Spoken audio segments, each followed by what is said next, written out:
Yes, good morning students. Welcome back. The last point of module 1 lesson 4. So here we are going to complete module 1. In this there are 2 points that we are discussing: multinational corporation advantages and disadvantages, and FDI policy in our country, that is India's foreign direct investment policy. 2 points, 2 questions we are going to cover.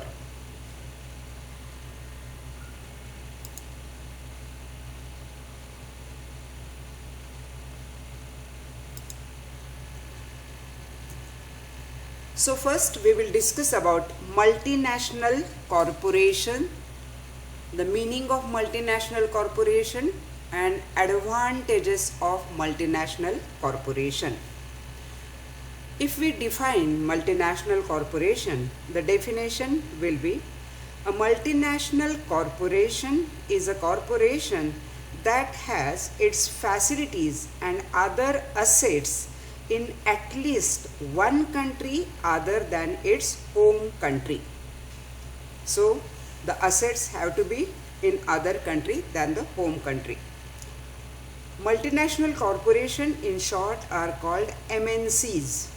They are now officially called by the United Nations as transitional corporations, or TNC. So now we will call it as a MNC or TNC. The question can be: explain the advantages of MNC or TNC. The answer is same. So what are the advantages of MNC? There are 16 points we have to cover. There are many multinational companies operating in our country. If you can name Microsoft, IBM, Nokia, Nestle, etc. So what is their role in our country? What are the advantages we are getting out of that? Number one, direct employment. MNCs provide direct employment in our country. If we consider 14.3 million people at home and abroad are getting the job through TNC. That is direct employment. Second, indirect employment. TNC also contribute immediately, indirectly to employment generation in developing countries through the backward linkage, such as purchasing of raw material, parts and components, etc. Next, FDI, foreign direct investment. The top 100 TNCs control about 1/3 of the world's foreign direct investment. This is advantage. Next, technology. MNC capital brings with up-to-date technology in our country. Next, higher income. MNCs provide higher paying jobs than might be available at the local level. Next, foreign networking and access to foreign market. MNCs enable foreign networking by linking the local economy. So there is access to foreign markets. Next, skills. MNCs provide training in advanced worker and management skills. Next, externalities. The benefits such as transfer of general knowledge and of specific technology in the production and distribution, industrial upgrading, work experience, introduction of modern management and accounting methods, these are the benefits we get through MNCs. Next, competitiveness. MNCs affect the host country's competitiveness by raising the productivity of the capital.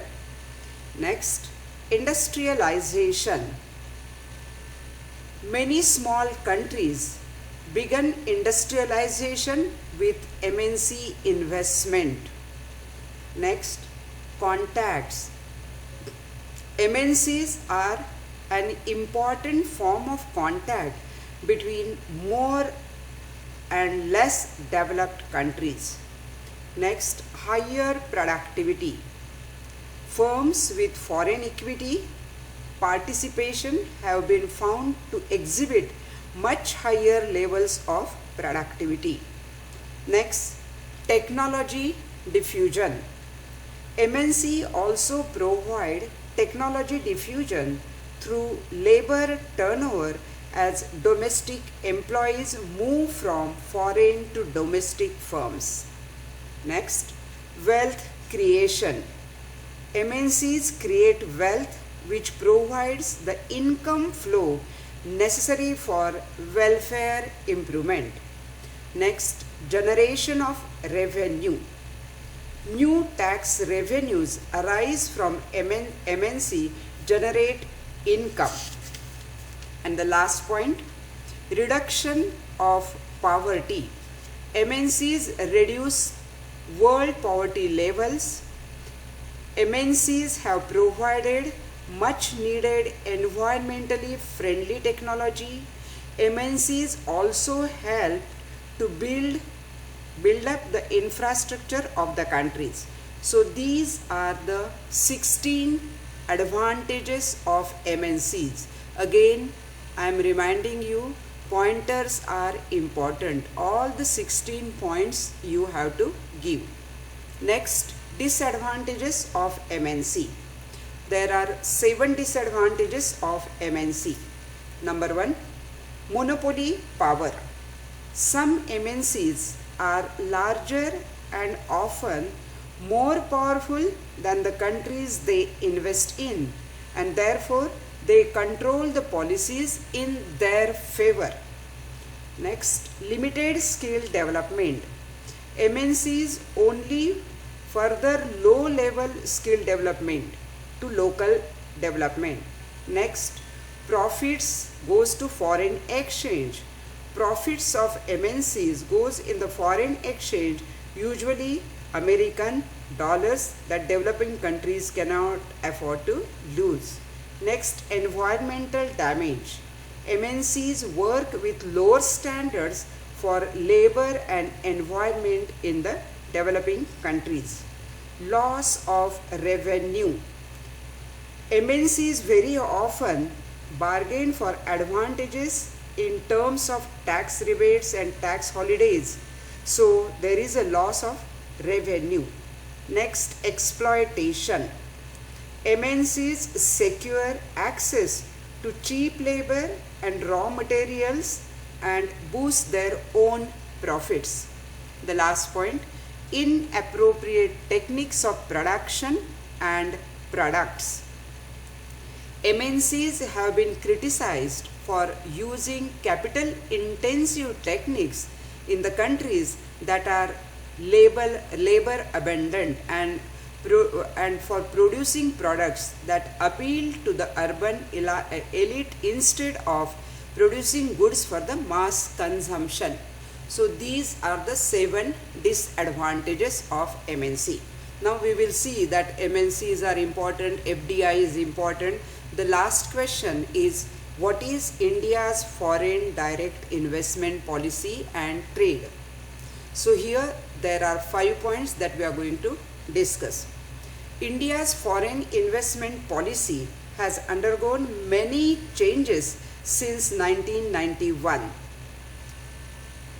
Though the basic direction of the policy remains the same, there are many changes. The first, new industrial policy 1991, which gave a major push to help the economic growth and employment. Second point, FDI routes. There are 2 ways to get FDI approval in India. Number 1, automatic route, and number 2, government route. Automatic route is, in some sectors, investors do not require prior government or RBI approval. Second, government route. In some sector, prior approval of the government is necessary. Second point, the Department of Industrial Policy and Promotion, DIPP. It was established in 1995. It is responsible for formulation of FDI policy and help increase FDI flow into the country. Third point, Foreign Investment Implementation Authority, FIIA. FIIA was set up in 1999 to encourage the implementation of the government's FDI policy. The aim of FIIA is to ensure fast approval of FDI.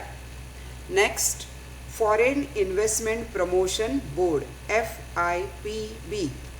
FIPB was set up as a part of FDI promotion policy of NIP 1991. Its roles included promotion of foreign investment, setting guidelines for foreign investors. Next, foreign direct investment policy. On August 28, 2017, the DIPP announced the revised FDI policy 2017. In that, they covered abolition of FIBP, then introduction of Foreign Investment Facilitation Portal, identification of competent authorities, introduction of Standard Operating Procedures, that is SOP, issue of convertible notes by startups. The FDI limit in civil aviation was increased to from 74% to 100%. So these are the trends of FDI in our country. These points you have to cover in your answer of explain the role of India's foreign direct investment policy and trends. Students, I am really very happy that we finished module 1. There are 4 lessons, and in every lesson there are 2 or 3 questions which we discussed. In the first lesson, I have given the entire module at one go. From the second lesson onwards, I divided the lesson into 2 or 3 parts according to the requirements. So hope you all will be getting entire information about module 1. All the best. Thank you very much.